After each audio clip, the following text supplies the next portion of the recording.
या कुन्तेन्दुतुषारहार धवला या शुभ्रवस्त्रावृता या वीणा वरदण्डमण्डितकरा या श्वेतपद्मासना या ब्रह्माच्युत शङ्कर प्रभृतिभिः देवैः सदा पूजिता सा मां पातु सरस्वती भगवती निःशेषजाड्यापहा।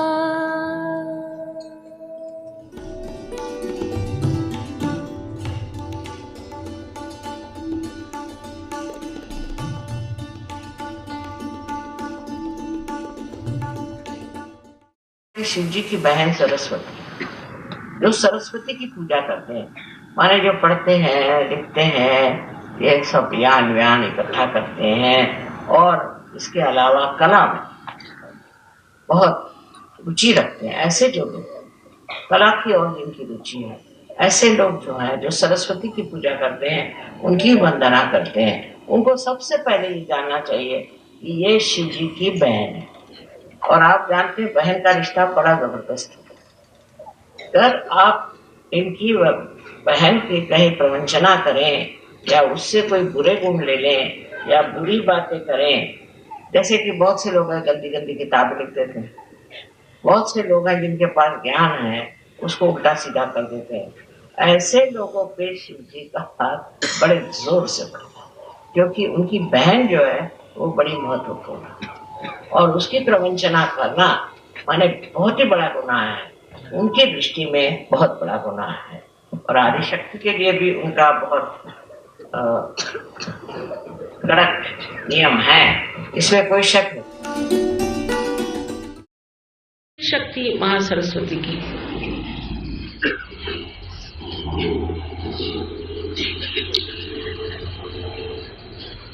जिससे कि हमें बुद्धि में अनेक तरह की कलात्मक और अनेक तरह के विचारक प्रकाश आते हैं सरस्वती की कृपा से।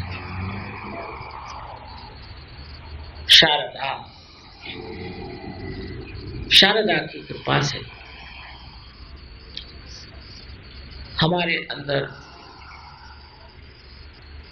अनेक विचार बड़े सुंदर, बड़े शांत, बहुत शीतल, बहुत कविताएं आती हैं, पर रोने गाने वाली नहीं।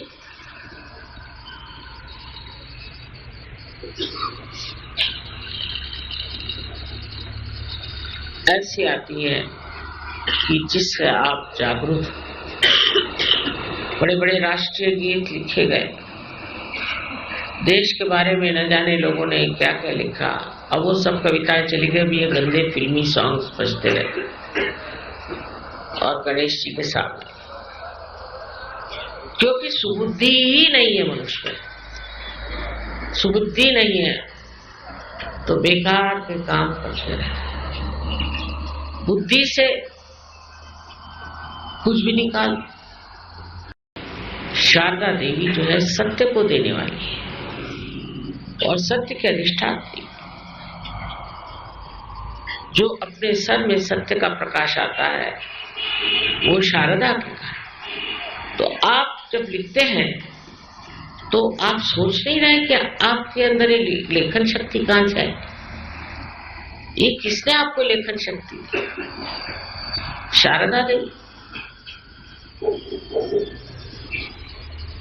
या किसी भूतनी ने आपको दी? इसी प्रकार मैंने देखा बहुतों ने नहीं उठपटांग कुंडलिनी के बारे में बातें लिखी, शारदा देवी के कृपा से भक्तों ने बहुत कुछ लिखा। ज्ञानेश्वर जी ने ज्ञानेश्वरी लिखी और उसके बाद एक और इतनी सुंदर है कि ऐसा लगता है आप अमृत पी।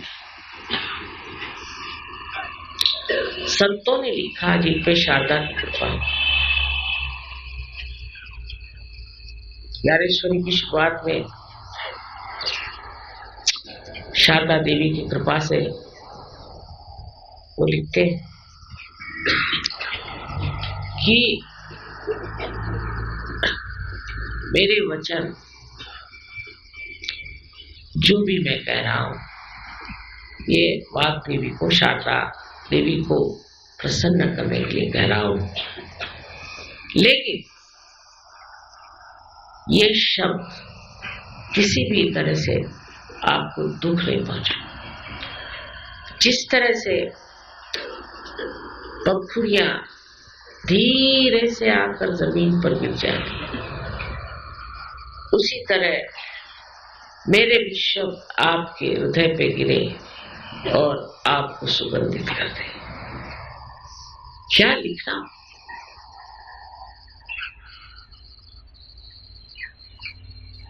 इतनी सुंदर कविता और इतना सौम्य उसका स्वरूप कि ऐसे क्या लगता है जैसे आप अमृत का रस पा।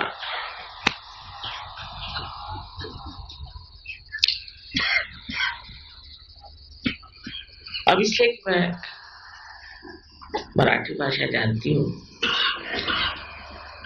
पर अंग्रेजी में भी एक बड़े कवि हो गए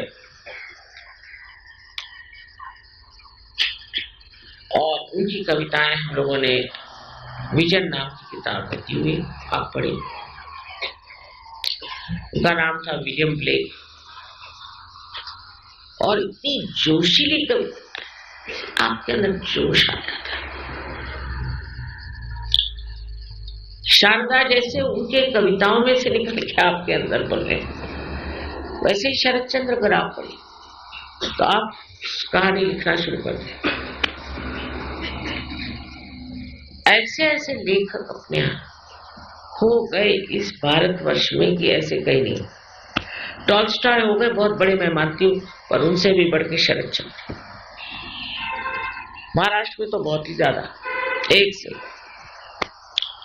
उनके नाम बताने से फायदा नहीं, लेकिन किसी ने उनको ट्रांसलेट ही नहीं किया। नहीं तो ऐसी ऐसी सुंदर चीजें अपने देश में। दक्षिण में कुरु करके कवि हैं, उनकी कविताएं कितनी सुंदर, मैं आपसे क्या। शारदा देवी की अत्यंत कृपा अपने देश पर। सबसे बढ़िया लेखक अपने देश में, ये वेस्टर्नाइज नहीं, जो असली हिंदुस्तानी भारतीय लोग, उनमें पैसा नहीं है, पर सरस्वती की बड़ी कृपा। एक से एक सूफियों में खुसरो हैं,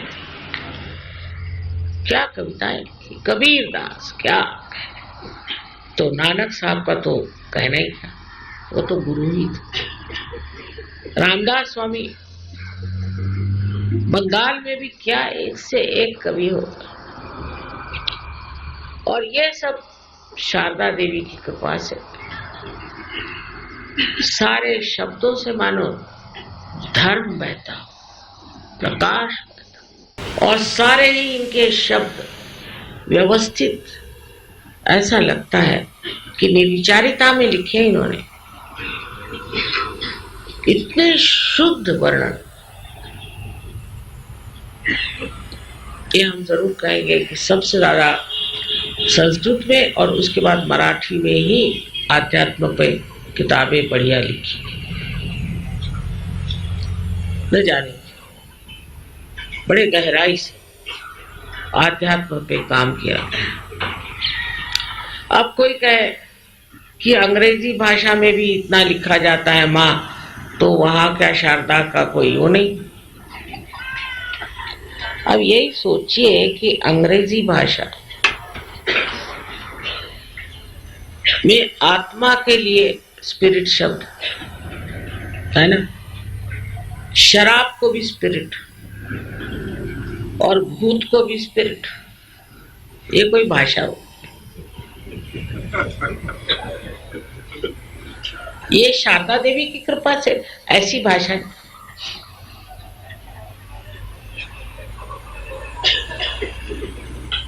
और फ्रेंच भाषा तो उससे भी गई हुई थी एकदम, उसमें चेतना के लिए कोई शब्द नहीं। अंग्रेजी में कम से कम अवेयरनेस, उसमें अवेयरनेस के लिए कोई शब्द, और उसमें आत्मा के लिए जितने दारू के शब्द है वो लगा दीजिए आत्मा के साथ। ये क्या उन पर आशीर्वाद हुआ? कई बड़े बड़े लेखक हो गए, सब जो भी लेखक वहां हुए राजकारणी लोग राजकारण पर लिख गए। हाँ, एक विलियम ब्लेक की बात करेंगे, C.S. लुइस की बात हम कहेंगे, दो ही वर्ड्सवर्थ एक थे, लेकिन बाकी एक साहब है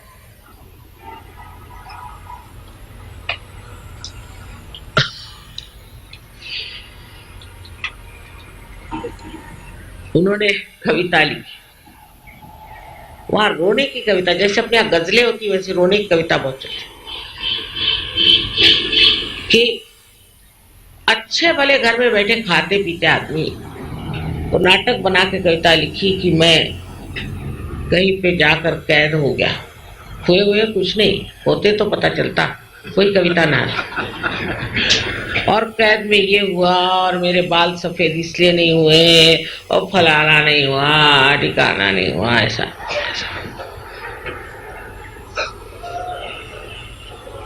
अरे भाई, ऐसा अगर तुम्हें तकलीफ हो रही थी तो तुम कहीं वहीं डूब जाते, अच्छा रहता। ये ऐसे रोने वाली कविता, जो कविता उठाओ वो रोने वाली, और अच्छे वाले बैठे हैं, मतलब उनको कोई तकलीफ होने पर लिखो तो भी समझ में आता। अच्छे वाले बैठे हैं, खूब पैसा कमा रहे हैं, सबको रुला रहे हैं और आप पैसा खा रहे हैं, और लोगों को भी रोना बड़ा अच्छा लगता है। हमारी एक मुसलमान पहचान तो कहले, माता जी ये गजल लोग क्यों गाते? मैंने कहा उन्हीं से पूछे जो गाते हैं, मुझे तो पसंद नहीं। कहने लगे कि जितने लोग गजल पसंद करते हैं वो अपनी बीवी से प्यार नहीं करते, वो कुछ और ही से प्यार करते हैं। मैंने कहा आपने कैसे जाना? मैंने देखा है ये बात, और रोते रहते। अरे अपनी बीवी है, क्यों रो रहे हैं? ये बीवी बैठी जिंदा, उसी के साथ रहो, आराम से मजा उठाओ। अब तीसरे के लिए रो रहे, तू नहीं मिला और तेरी छाया नहीं मिली।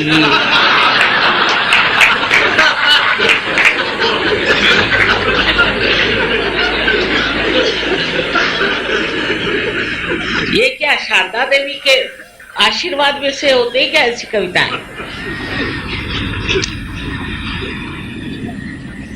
ये सिर्फ लोगों को मूर्ख बनाने के लिए एक और तरह के लोग होते हैं। एक साहब हमारे आए थे बहुत दिन पहले की बात, तो उन्होंने शराब पे बहुत सुना था, बड़े मशहूर आदमी,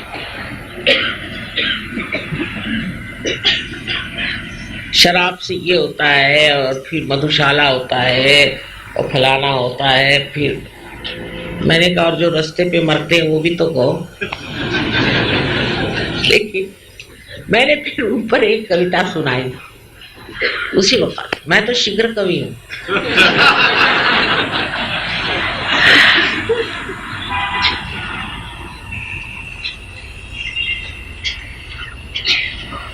अरे कहा क्यों न प्याला झूमता है, पी वही मदहोश हाला।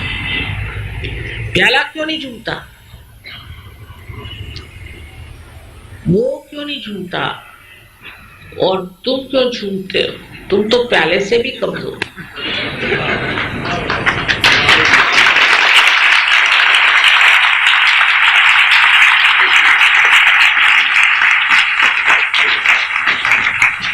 उसके बाद उन्होंने शराब की बात नहीं करी। कुछ समझ में नहीं आया। जब बीवी मर गई तो उसका सुनाया उन्होंने, उस पर एक कविता बना, और सुनते हैं 15 दिन बाद दूसरे शादी भी कर ली, फिर उस पर दूसरी कविता बना दी। जैसा मौका लग गया वैसे। इस प्रकार अपने देश में बहुत सस्ते टाइप के कवि पैदा हुए, और विशेषकर वो कवि जो कि भगवान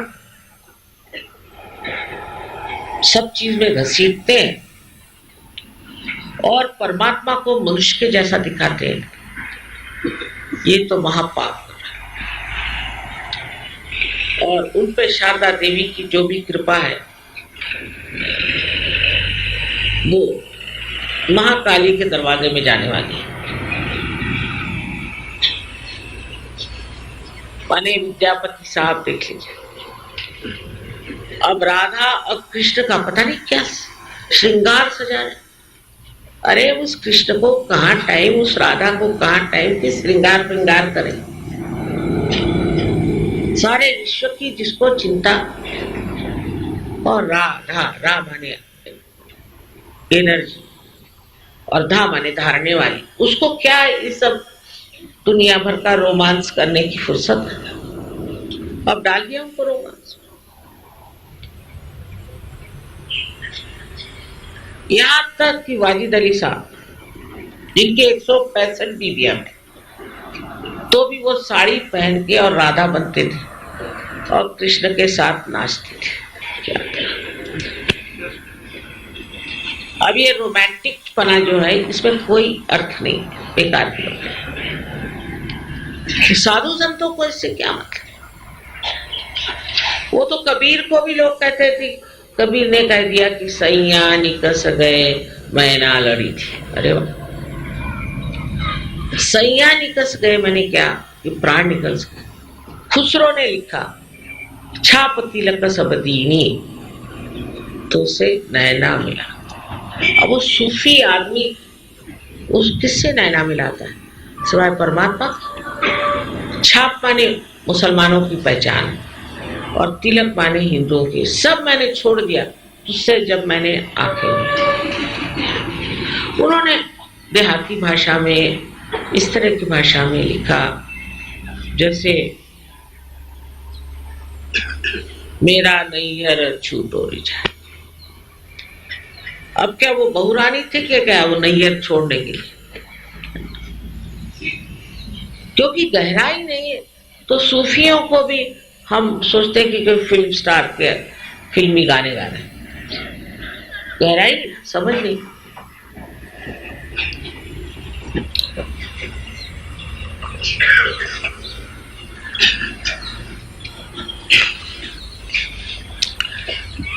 तो शारदा जी भी जो है वो भी कभी कभी महामाया स्वरूप हो जाती है। जैसे ज़ैन के जो कवि लिखते हैं वो एक सहयोगी समझ सकता और कोई नहीं समझ सकता। वो जिस तरह से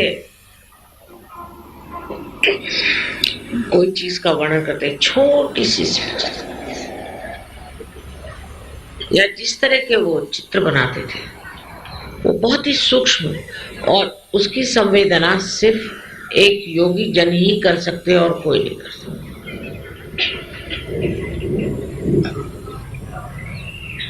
अब कव्वाली में लोग गुजरा गाते और गुजरे में कव्वाली।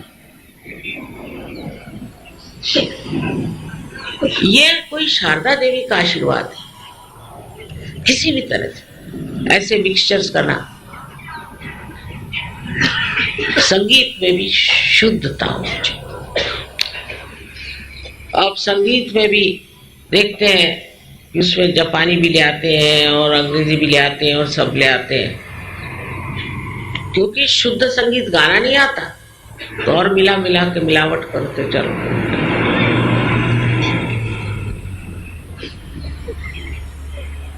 देहात में गाते हैं लोग कितने प्रेम से और शारदा देवी के पूर्ण आशीर्वाद, उनके आशीर्वाद से ही जितने महान ग्रंथ हैं वो बने, जितने महान नाटक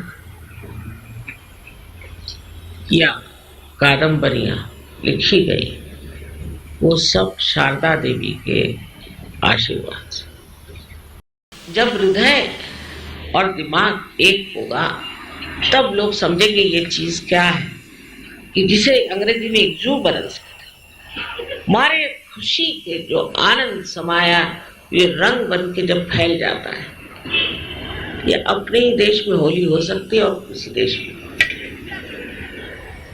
रंगों के जो हमारे यहाँ खेल होता है, रंगों के साथ जो हमारे यहाँ साड़ियाँ बनती हैं, कपड़े बनते हैं, लहंगे बनते हैं, ये सब उनके देश में कहा। वहाँ तो ग्रे कपड़े पहन के चलो, अब ग्रे से बढ़ गए तो काले,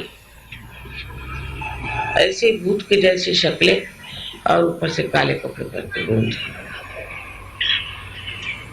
एक से उतरे तो दूसरे, उनकी कोई हिम्मत है फिर एक भी साड़ी बना के दिखा दे तो हम फिर से अंग्रेजों को मान लें।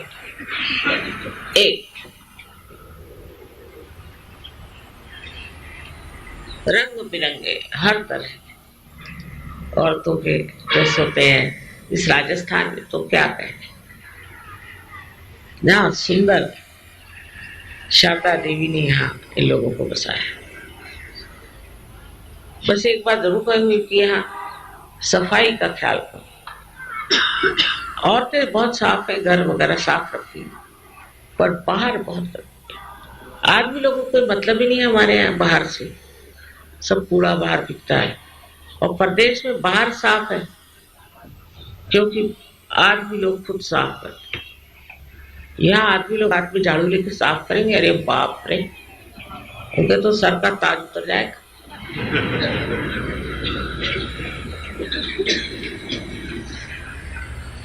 तो सफाई और व्यवस्थितता ये भी शारदा देवी का ही आशीर्वाद है। औरतें तो अपना घर वगैरह बहुत सुंदर साफ सजा के रखते हैं, किचन सजा के रखते हैं, देखते हैं। पर आंगन से बाहर हुए कि आदमियों के सब वहां मुझे सर नजर आते हैं। अगर ऐसी प्रथा हम सीख ले अंग्रेजों से कि वो सब आदमी मिल करके संडे के रोज इसका जलसा मनाते हैं, सब लोग आपस में बाहर निकल करके और सब मिल के जलसा करते हैं, चलो सफाई करेंगे, गार्डन ठीक करेंगे, ये करेंगे, वो करेंगे।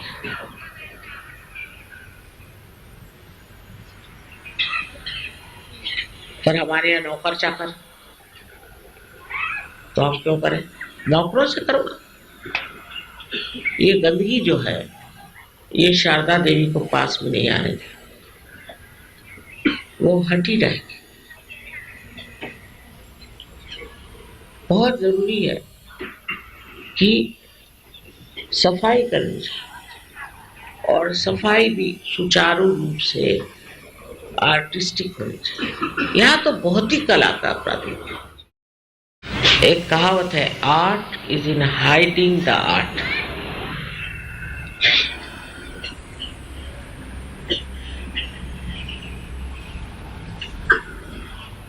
कि आप जो भी कुछ करते हैं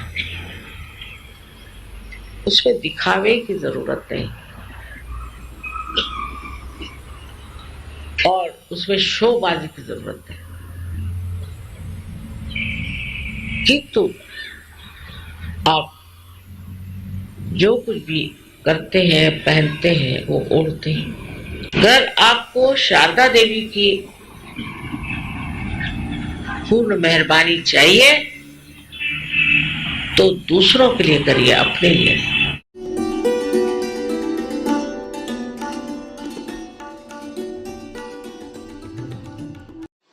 हिंदुस्तानियों को पार कराना बहुत आसान है, क्योंकि पूर्व जन्म के आप बहुत बड़े कोई लोग रहेंगे, तभी इस पुण्य भूमि में आपका जन्म हुआ, इसमें कोई शक।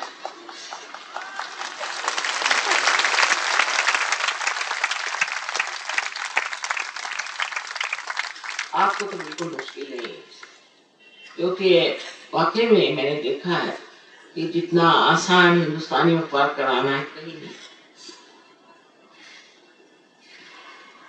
अब आपको इतना ही करना है, ऐसा मैं बताती हूँ कि आप जो लोग कुर्सी पर बैठे हैं तो अपने जूते उतार लें और दोनों पैर अलग रखें। नीचे बैठे लोग ठीक है, पर तो भी जूते उतार इसी तरह से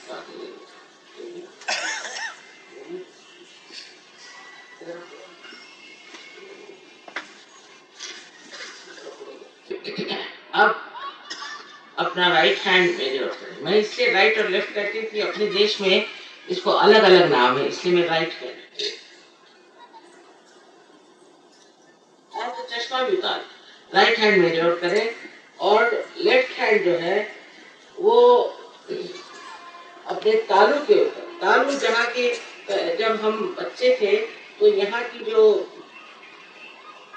स्निग्ध हड्डी थी, जिसे कि फॉन्टेनेल बोन एरिया कहते हैं, उस तालू के ऊपर आधार के ऊपर में आप लेफ्ट हैंड रखें, राइट हैंड मेरे तरफ और सर को झुका दें।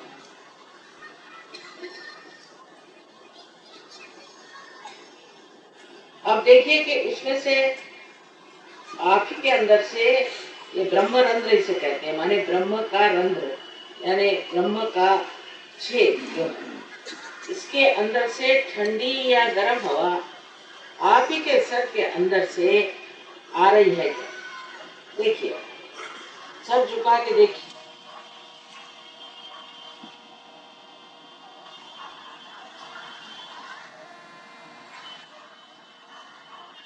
अगर आपने अपने को माफ नहीं किया, अभी तक आपने दूसरों को भी माफ नहीं किया, कोई गरम गरम हवाएं दी, इसलिए कृपया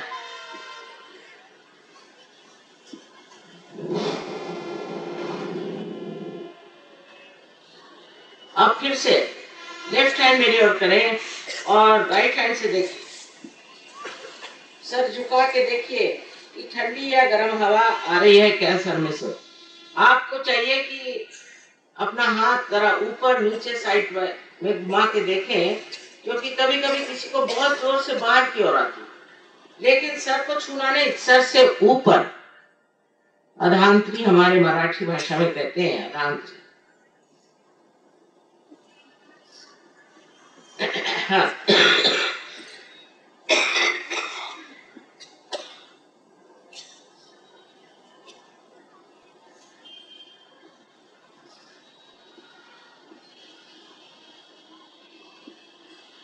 अब फिर से राइट हैंड हमारे ओर करिए, सर झुका के और देखिए ठंडी या गर्म हवा तो नहीं आ रही,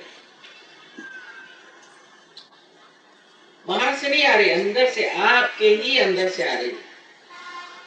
अगर आप माफ कर दें अपने को और दूसरों को तो ठंडी आने लग जाएगी, बहुत ठंडी नहीं आती है। इसको आदि शंकराचार्य ने सौंदर्य लहरी स्पंद कहा है, स्पंद।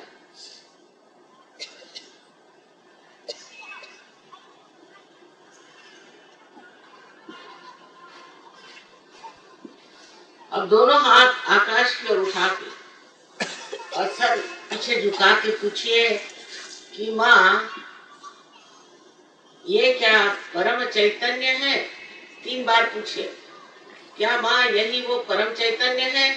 और मुसलमान होंगे पूछिए रूह है, ईसाई होंगे तो पूछिए कि यही होली गोस्ट की कूल ब्रीज है। 3 बार पूछिए। ये परमात्मा की प्रेम की शक्ति।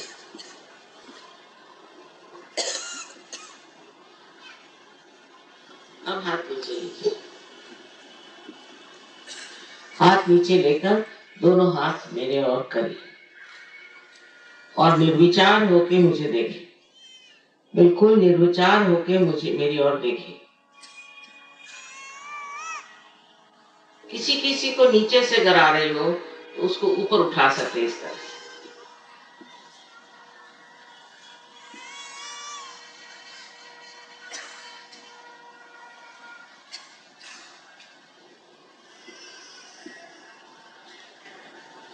अब जिन जिन लोगों के उंगलियों में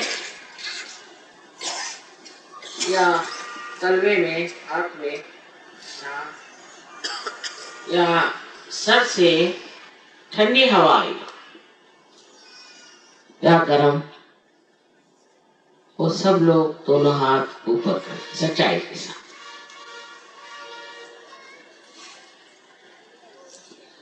आपको मेरा अनंत आशीर्वाद, अनंत आशीर्वाद।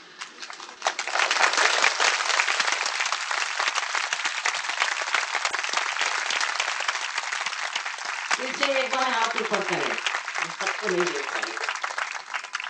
वाह वाह, क्या कहने।